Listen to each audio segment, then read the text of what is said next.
first week going so far? Good. All right.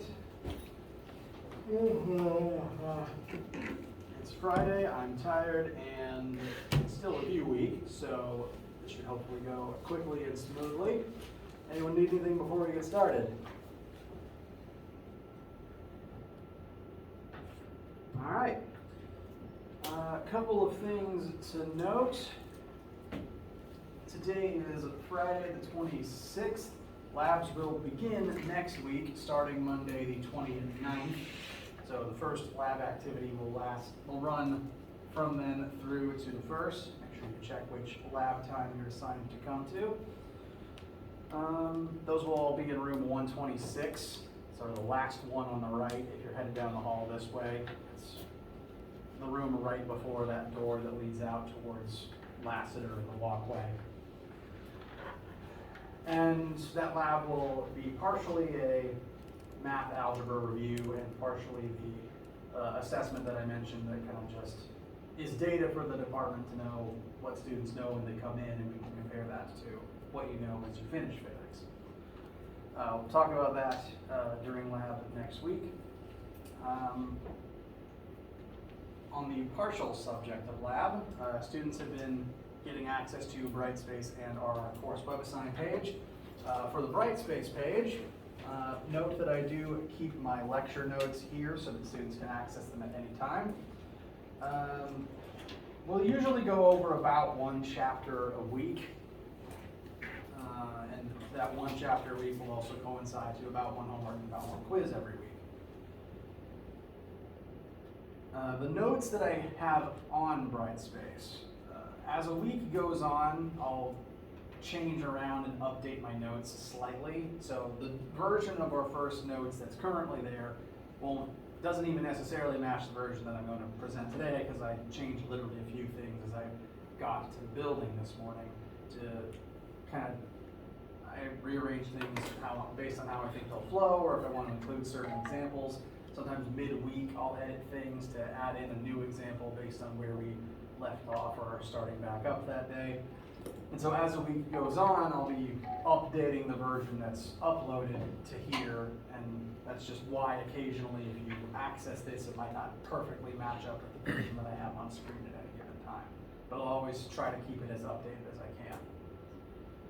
Additionally, if you've been looking at Brightspace, you may have noticed this lab assignment here. This is the first lab that we will be doing. This is not something that you need to start on by yourself right now. It's there because this Brightspace classroom has been copied from my previous classroom, so it has all my old materials in it, and that included this particular file. You can go ahead and look over it though if you want to, but it's not there as like, do this assignment now or anything. I'm never going to put a surprise assignment here that you have to be checking constantly to make sure you get them. I will always tell you about things as they come up. So, file's there if you want to look at it. It's just the math review we're going to do together next week. Just had a few people asking about that. Additionally, I've had people asking about WebAssign, because inevitably some issues always pop up for some percentage of my classes. It's just a computer program, and therefore it makes a ton of mistakes. So if you're having any issues signing up for the class, please let me know. Occasionally I have to, actually about every semester I have to email Cengage about it and make it act right. As a reminder about that, there's not any current assignments there that will be due anytime soon. For example, next week we're going to be going over what is labeled as chapter 2 in the syllabus, which is going to be motion, and then the homework for that will be due the week after. So at the earliest, the week after. So there's nothing in there that you urgently need access to be able to start working on it if you're having issues. Just the thing to be working on is making sure you can get into it and emailing me what issues you have as you go through that process to make sure that I get everything fixed so that things work smoothly for you guys as the course continues. Any other issues or questions to report before we start going over our information today? All right. As I as I've mentioned I almost said yesterday, as I mentioned Wednesday, if you have any questions at any time, do please cut me off. I really do mean it. And now we're going to begin the process of doing science together. Now, in this particular class, since it's an algebra-based physics class, physics uses math as a language to describe the universe around us, we're going to be doing a lot of math problems. And I like math word problems because I think of them as logic puzzles. Not everyone agrees with me, and you're allowed to disagree with me on that. You're allowed to not enjoy them. But that is the type of question we're going to be doing a lot of this semester, so I kind of want to step you through my usual advice for how to tackle word math questions for this class to try to make the experience as smooth for you as possible if you haven't done them in a while or don't enjoy them. Questions on the homework and on the tests in this particular class will usually give you some sort of a prompt describing a physical situation. You might talk about like a car that's driving at a certain speed for a certain distance for a certain amount of time, and it'll ask you to calculate something based on that situation and your knowledge of that physical, using the numbers, and then your knowledge of that physical situation, of the physics that inform what's happening in it. When presented with a question like that, first thing you should do is always read the question, make sure that the words in it make sense, try to make sure you understand what you're being asked for. Because certain questions can have similar setups, represent similar situations, but still ask you for different things. So read the question through, process what information it's giving you that you can use, and process what it's asking you for. To help with that, as you're reading the question, I recommend you write down all of the variables that the question gives you.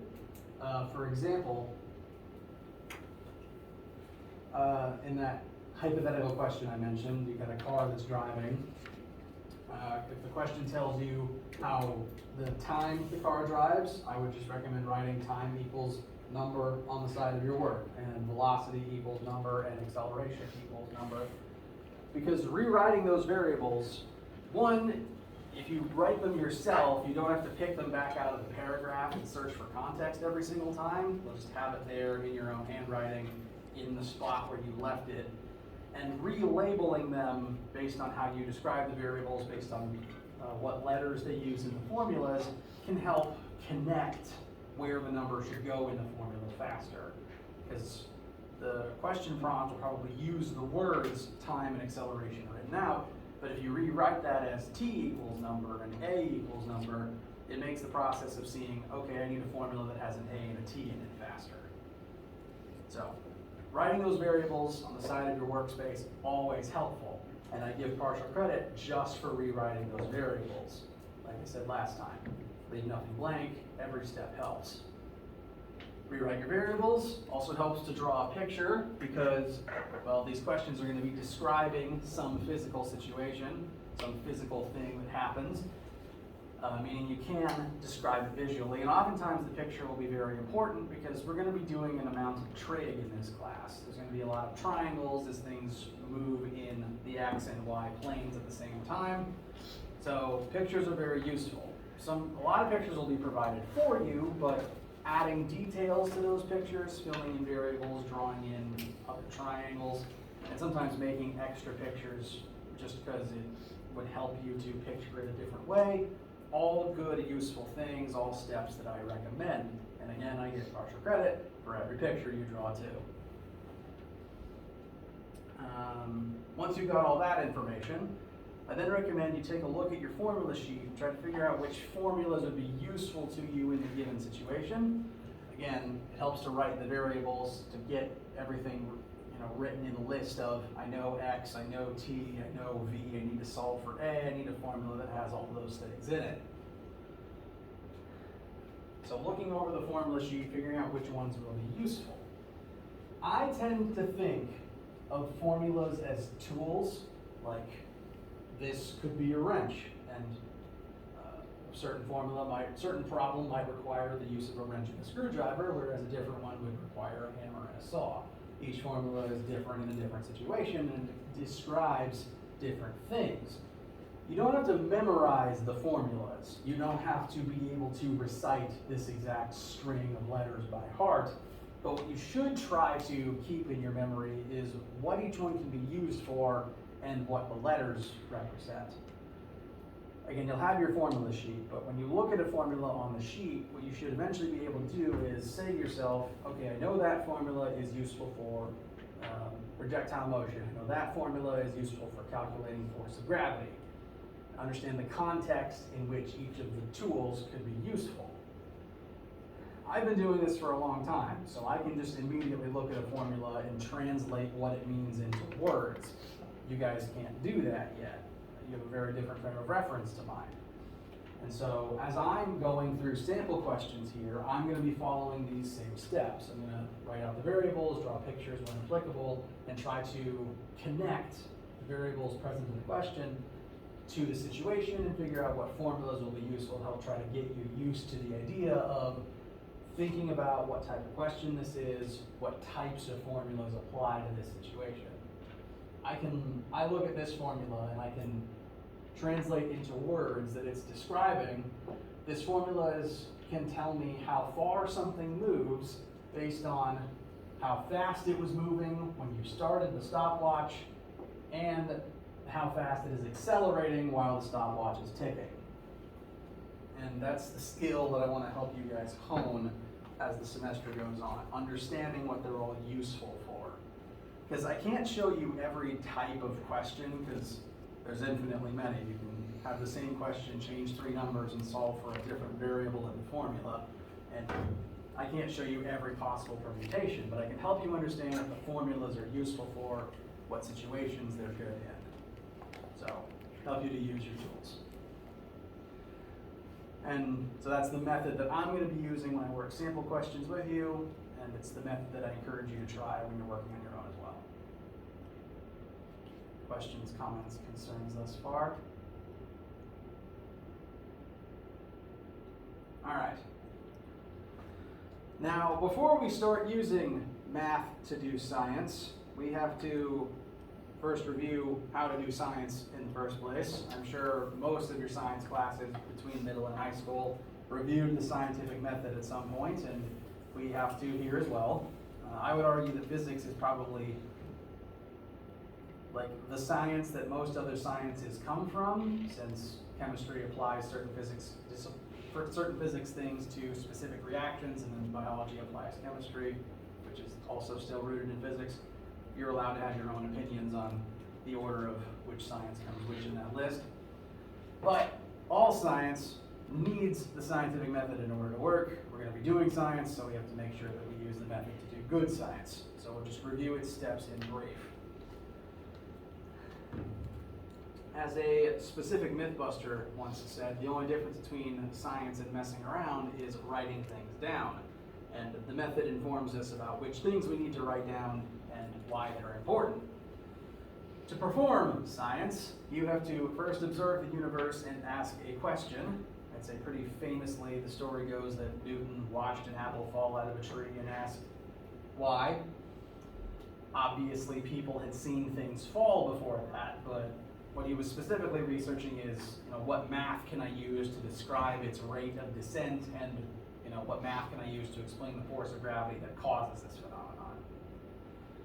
So those were the questions asked, and once you have your question, your observation, you have to perform research to see what hypotheses and data already exist. This is very easy these days, and most people are pretty good at doing research, as you have a supercomputer in your pocket that you can literally Google any straight question that pops into your head. So the research step is really easy and fun these days, and most people are pretty good at it. Perform your research. If there's already an explanation, then good job, you're already done and you've finished your science. If there isn't already an answer, you have to come up with one yourself. And your first attempt at answering is the hypothesis, which is just an idea that pops into your head to try to explain what's going on. And your hypothesis can be really bad at the start. Any hypothesis, any idea is technically still a hypothesis. The apple fell out of the tree because it was scared of a bird flying overhead. Any idea technically works, you just have to then be able to perform an experiment to test it. The experiment and the data in the experiment is the most important part of the entire procedure, because when you perform an experiment, you have to record data to show what you did, what happened, and the data is the only part of this entire chain of events that could be considered a fact. As I'll get to in a minute, science is a tool invented by humans to help explain the universe. Science itself is not necessarily fact. The data you recorded is as close to fact as we can get. I can measure exactly how long this table is, and that's as close to the truth about the table as we can probably scientifically determine. That data and how we use that data itself is the most important part. You have to record what happened, and then we extrapolate from the data what it means. So perform your experiment, collect your data, determine if your data supports your hypothesis. If it doesn't, fix your hypothesis, try again. If it does support your hypothesis, do the experiment again anyway and triple check. If you consistently experiment and your data consistently supports your hypothesis, you tell people about it, which is also a lot easier these days. And if other scientists do the same experiment, find the same conclusion, keep supporting your hypothesis, it eventually becomes a theory. And then if your theory is continued to be supported over the next 100 or so years, it becomes considered to be a law. The reason that I bring all of this up is to show and demonstrate that the laws of physics, in order for something to get to the point where science considers it a law, the laws of physics had to go through all of these steps, which means that the laws of physics had to start as hypotheses. And hypotheses are just ideas in someone's head. The laws of physics were invented by humans. The laws of physics are not the immutable truth of the universe. The laws of physics are what humans have written down as our best guess about why the universe does what it does. Universe exists, universe does things, we perform experiments and measure what it does, and then we try to explain it. The term laws of physics doesn't refer to reality. The term laws of physics refers to the statements and formulas that humans have invented and written down that are our best guess as to why the universe does what it does, or our best explanation to at least mathematically predict what it's going to do next. All of science is a man-made construct. We invented all of it. Universe is real, science is just how we try to explain it. And we get things wrong. We get things wrong a lot. The reason you do science is to try to get things as right as you can, but sometimes you still make mistakes. And weird things happen when scientists aren't willing to admit that they made a mistake. Has anyone here heard of the planet Vulcan? At least one hand. Are you thinking of it in the Star Trek sense? No. All right, so you might know the story then. It sounds like you know the story then. So, hundreds of years ago, Newton's laws became very important. They were how most scientists calculated all motion and force for a very long time. And that included astronomers who were charting the motion of the planets in our solar system in the night sky. Newton's laws worked super well for determining where those planets would be the next night, because they were able to notice where is it tonight, where was it last night, use rough calculations based on how far it must be from the sun, what the forces of gravity involved are, what its current speed is, figure out where it would be the next night. We were able to use that to plot the orbit of every single object in our solar system that we could see, except one. Newton's laws worked 99.9% of the time for hundreds of years, except when charting the orbit of Mercury. For some reason, even though Newton's laws worked for explaining the motion of every single other object humans could perceive directly in our solar system, Mercury refused to ever be where we calculated it would be. It was just never in the right spot. It was always seemed to be moving at a different speed. And scientists didn't want to admit Newton's laws were wrong because they worked so well for so long, we didn't have any other explanation. They didn't want to admit they were flawed. They were flawed. There's a reason they weren't working. They didn't want to admit that they weren't working. So they went backwards trying to figure out, okay, there must be something we're not seeing that's causing this problem, because the problem can't be Newton's laws. So they decided, without any real evidence, that there must be a secret extra planet on the other side of the sun whose gravity is affecting Mercury's orbit. They decided this must be the case without ever observing this particular planet themselves, because magically it was just always on the opposite side of the sun as Earth was. You couldn't see it, but it has to be there for Newton's laws to be right. And they named this planet Vulcan, in keeping with the Roman theme of most of the planets in our solar system. Vulcan is the Roman equivalent to Hephaestus. And because scientists said, well, it must be there, people put it on actual astronomical units for decades. You can find old toys and old museum exhibits that had Vulcan in them, despite having no evidence that it was actually there. And Gene Roddenberry, creator of Star Trek, wound up naming fictional planet Vulcan after this other fictional planet.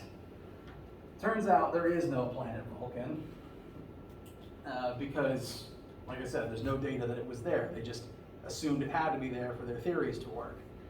What was actually happening, and we have since proven this, both through the study of special relativity and by sending telescopes around the other side of the sun to prove that there's not a planet there, is that the sun is so massive it is bending space-time, and Mercury is basically trapped in its time well, which is its own separate discipline, almost its own separate discipline entirely. That's Einstein's theorems of relativity at play.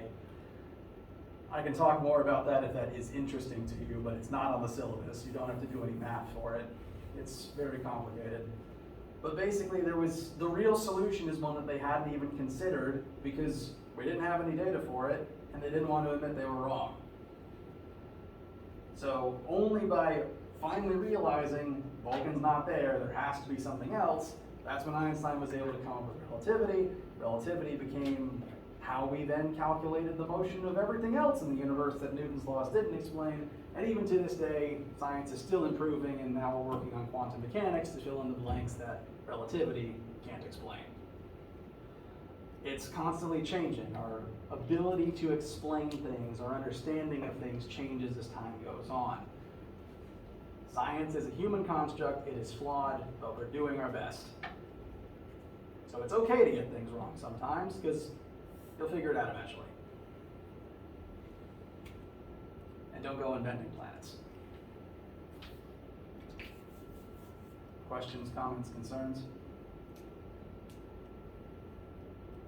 All right. Now, I will be telling you our best current understanding of how the universe works in this class.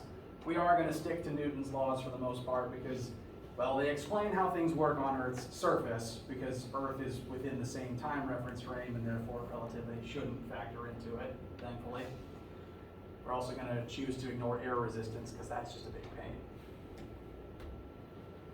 All right, so that's the background of, I say, physics as a whole. Now we have to start looking at the numbers we're going to be using in physics.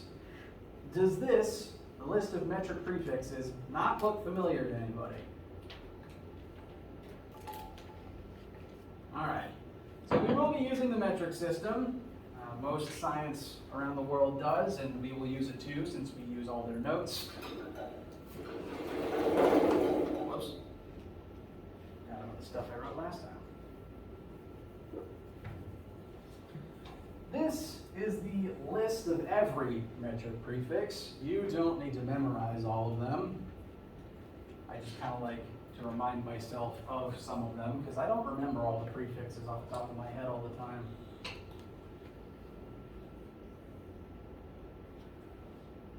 This core list in the center here are the ones that you should be most familiar with. They're the ones that should have come up by now in previous physical science classes that you've taken. Kilo, hecto, deca, the base unit is this blue line in the middle here. It doesn't have a prefix. Deci, centi, and milli. These are the ones that come up most often in daily life on planet Earth.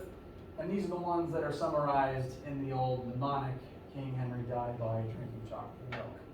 You may have learned some variation of that at some point. Does this core central list not seem familiar to anybody? My prayer is that this is review. Okay, cool. So out of this list, the ones that we will be using most often are base, for obvious reasons, and kilo, centi, and milli. I can't really think of a discipline that commonly uses deci, deca, and hecto, but they're part of the mnemonic, so acknowledging they exist is important if you're going to use the mnemonic to jump between units visually like I do sometimes. So 3 with a check mark next to them are the ones that I recommend best attempting to memorize. But the metric system is nice because all of the prefixes are just 10 units apart from one another. 1 decameter is 10 times bigger than a normal meter. 1 kilometer is 1,000 times bigger than 1 meter because it's 10 times bigger than a hectometer, which is 10 times bigger than a decameter. And that's inverted if you go below base. A decimeter is 10 times smaller than a meter. A centimeter is 10 times smaller than a decimeter, which would make it 100 times smaller than a normal meter, so on and so forth. Nice base 10. There's loads of different ways to convert between them, and we'll be converting between them a lot. I, despite doing this for a literal decade at this point, sometimes I still write this at the top of my page and just do the leapfrog method, because if I don't have my calculator on me, sometimes it's just easier to do it visually. So it is completely valid to write this on the top of your formula sheet and keep just using it as a guide to jump your decimal point back and forth. I still do it myself. And we'll do a few practice questions in a minute so you can get some samples in your notes, however you like to do them. Some things to note about this particular list. If you go smaller than milli or bigger than kilo, they stop increasing by base 10 and start jumping by factors of 1,000 instead.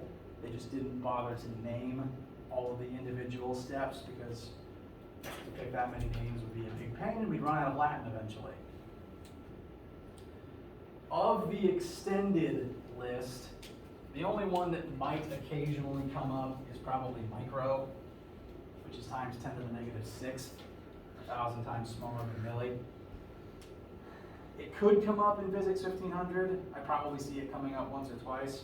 It'll definitely come up in 1510 if you continue on to that one, because micro is commonly used when talking about the size of most electric charges.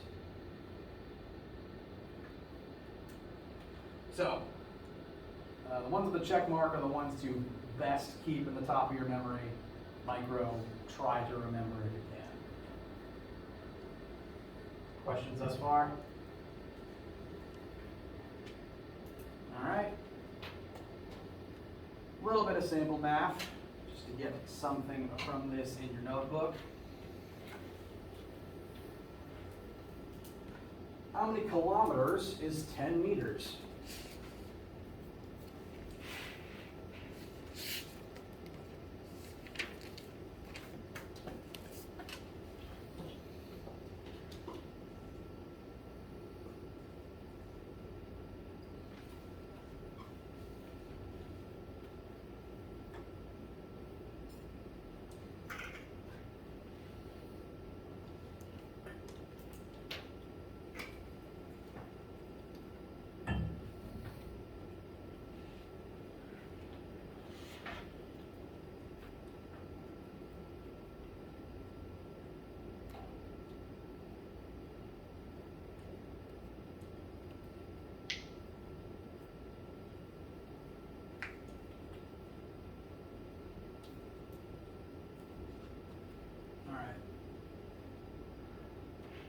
two ways I'd recommend doing this.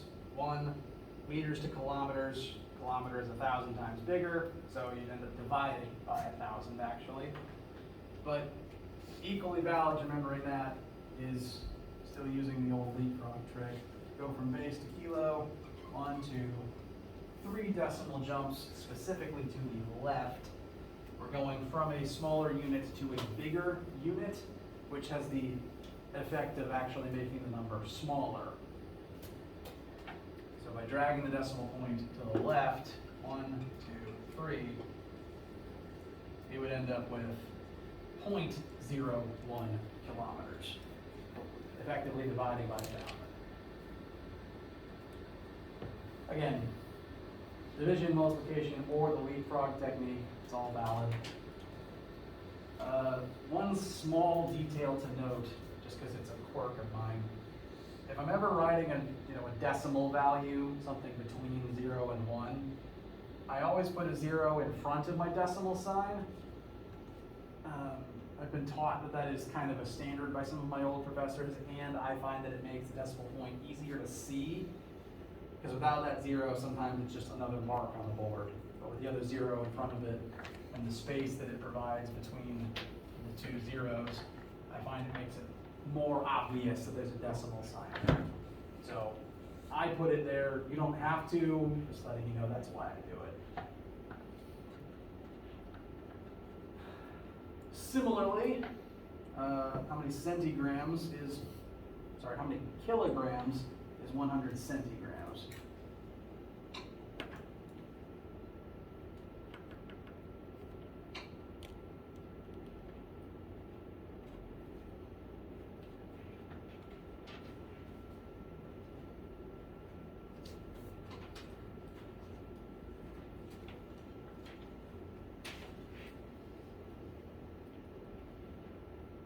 So this one's similar. We're going from a small unit to a big unit, so the number will get smaller.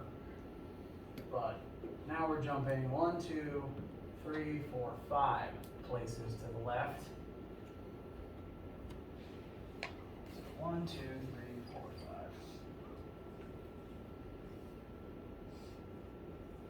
5. So 0.001 kilograms. Lastly, how many milliliters is 1,000 kiloliters?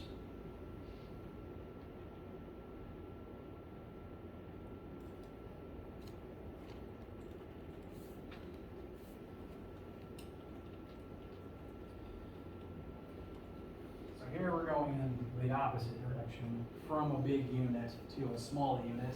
That's going to make the number bigger. So kilo to milli, 3, 4, 5, 6 places. Multiply by 1,000 to get the base, and then another 1,000 to get to milli. So that'll give us 1 billion milliliters. And the prefixes are nice because they're nice for the same reason that scientific notation is. You can save yourself the trouble of writing out numbers this big by changing the unit, just like you could put it in scientific notation.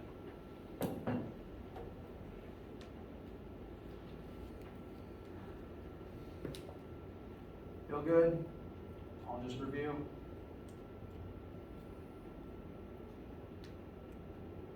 Any concerns? All right.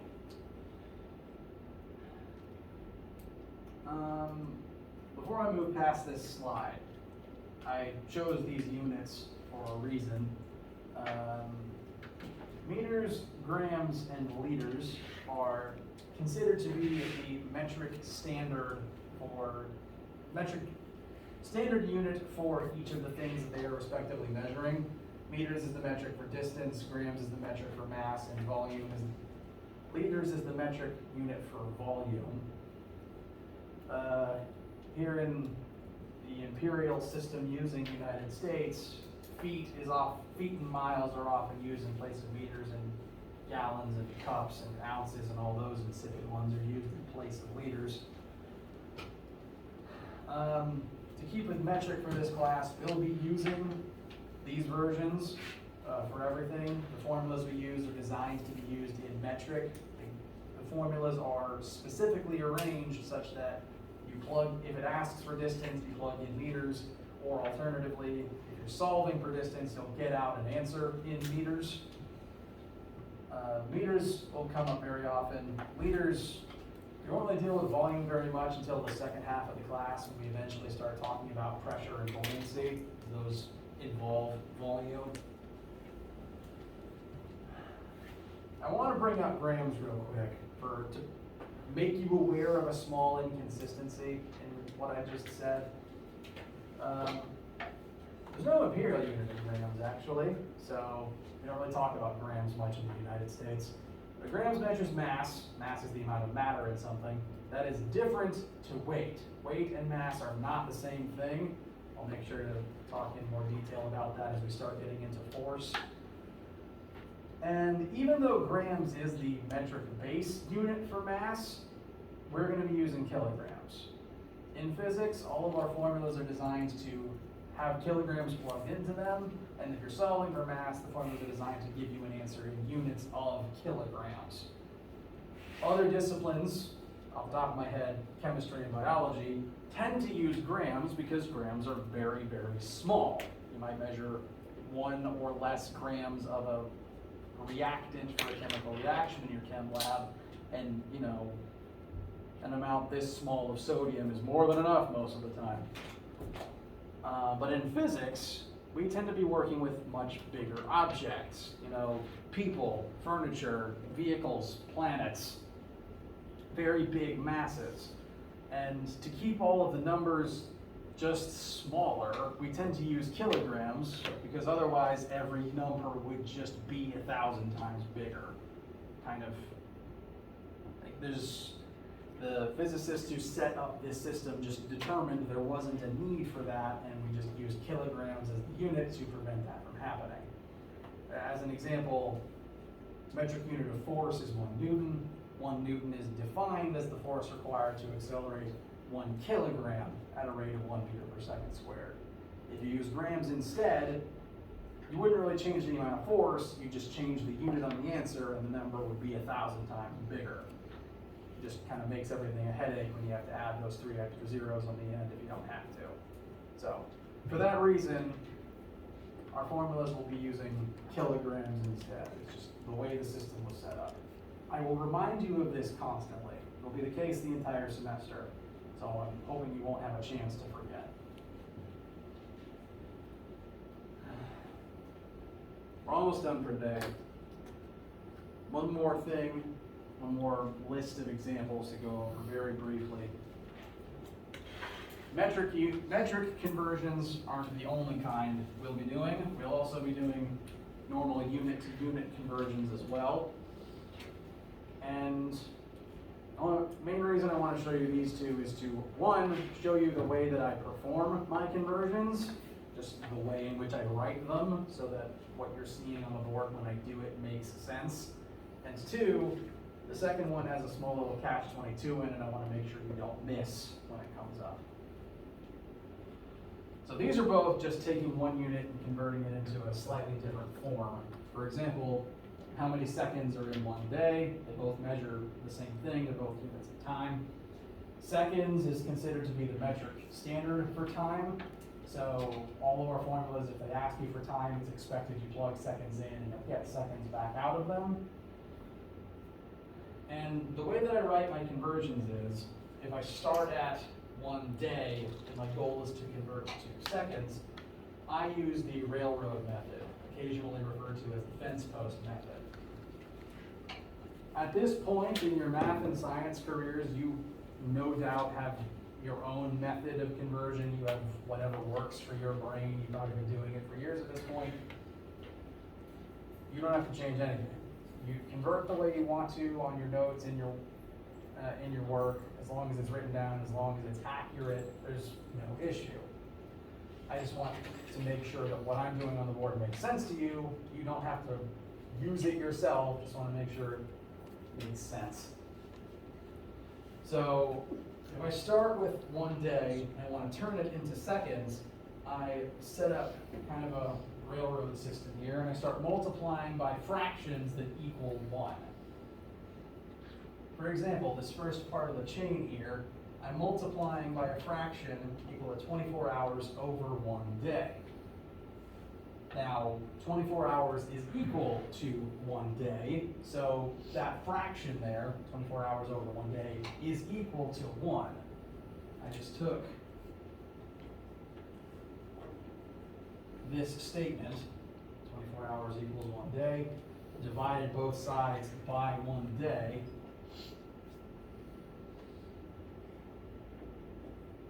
and that gives me 24 hours over 1 day equals the number 1, because it's the same number, it's the same quantity, just a different unit.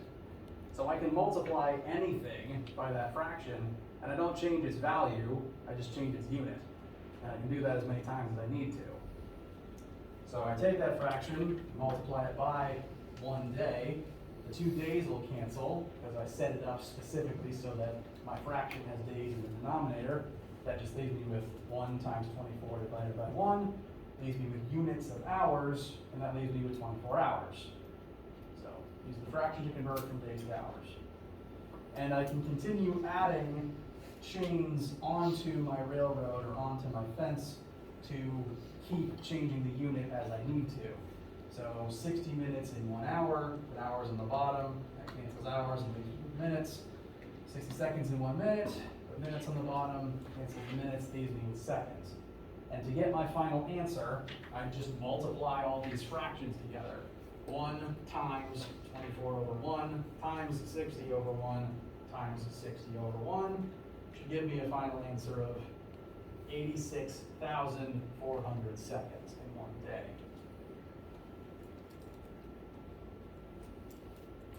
I like this method. I'm a visual person, and it appeals to my method of calculating things. You don't have to use it yourself. Just wanted to explain it, because sometimes when I don't do that, people stare at it funny and raise their eyebrows. You're allowed to stare at my work and raise eyebrows, though. I have terrible handwriting, among other problems. So if any of my work doesn't make sense, please let me know. I will fix it. I want it to make sense. But that is how I set up the railroad system. Second question. I want to make sure you're aware of the catch-22 when you're converting units with an exponent in them. So this question is about area. We have a rectangular plot of land that one side of it is 1 times 10 to the second feet long. The other side is 1.5 times 10 to the second feet long. We're going to find its flat area, its surface area, in meters squared. My first question is, what is this number in standard notation?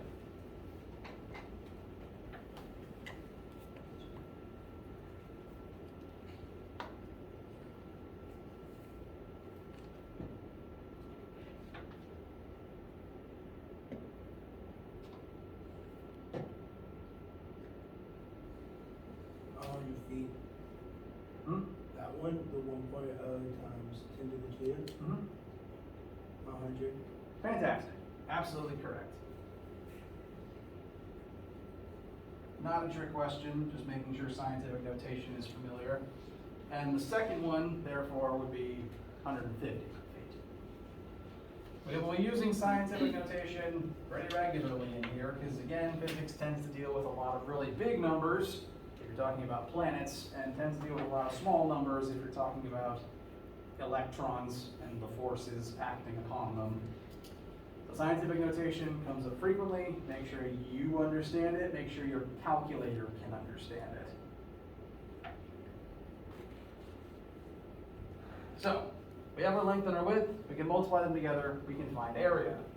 If we use these two units without converting them to meters first, that would give us 15,000 feet squared, which is the area. It's just not in the unit we were asked for. Especially when doing WebAssign questions, do note what unit WebAssign wants the answer in, because sometimes it'll give you everything you need to find something in meters, and then it asks for centimeters anyway. So whoever coded it is just a little mean, and I don't care for that. Let me know if it gives you any grief while you're working on questions like that. Anyway, this is feet squared. We want meters squared, so there is an amount of converting that still needs to be done. 3.3 feet equals 1 meter. If I use my railroad method, I would arrange the fraction like this to cancel out feet, leave myself with meters. And is that all we need to do? Trick question, almost. There's one small problem. Feet squared is not feet times some essence of squared, it's feet times feet. And if you divide feet times feet by feet, you only cancel one of the feet. So this feet cancels the squared, it doesn't cancel the other foot. There's 2 feet, and I'm saying feet too many times. Doing this conversion only once would leave you with an answer in units of feet meters, which for several reasons that isn't a thing. The only thing to really note about that is that you just have to do the conversion a second time to convert the second foot also into meters. So doing it again, dividing by another feet, we cancel this feet, and it leaves you with meters times meters, which is meters squared, as we were expecting.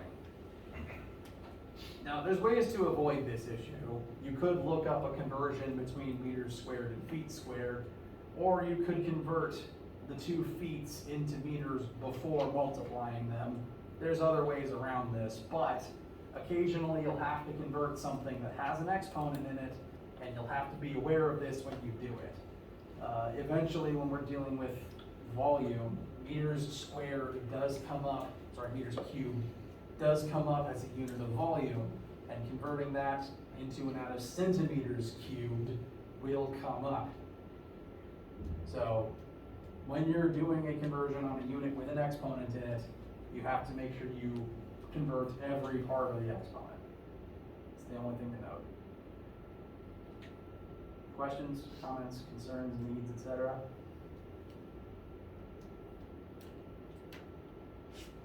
All right, that's most of the basics that we'll be using for our math out of the way. We'll talk about sig figs in lab next week. Go ahead and start packing up. It's Friday and it's the end of lecture. I'm not going to hold you. I will, as you're packing, just introduce what we're talking about next week. We've gone over some of the rudimentaries of measuring things, and now we're going to look at the first things we will measure, namely motion in 1 dimension. We live in 3D space, x, y, and z. We're just going to stick with the x-axis to start with for simplicity's sake. And so 1-dimensional motion will include displacement, how far apart 2 things are in 1 axis, and velocity and acceleration, how fast are you moving backwards or forwards in 1 axis. And eventually we'll look at 2 axes at once. We'll never bother with 3D math here because that is just a headache. Anyone need anything before we break for the weekend? All right, let me know if you have any questions or needs, and have a good weekend.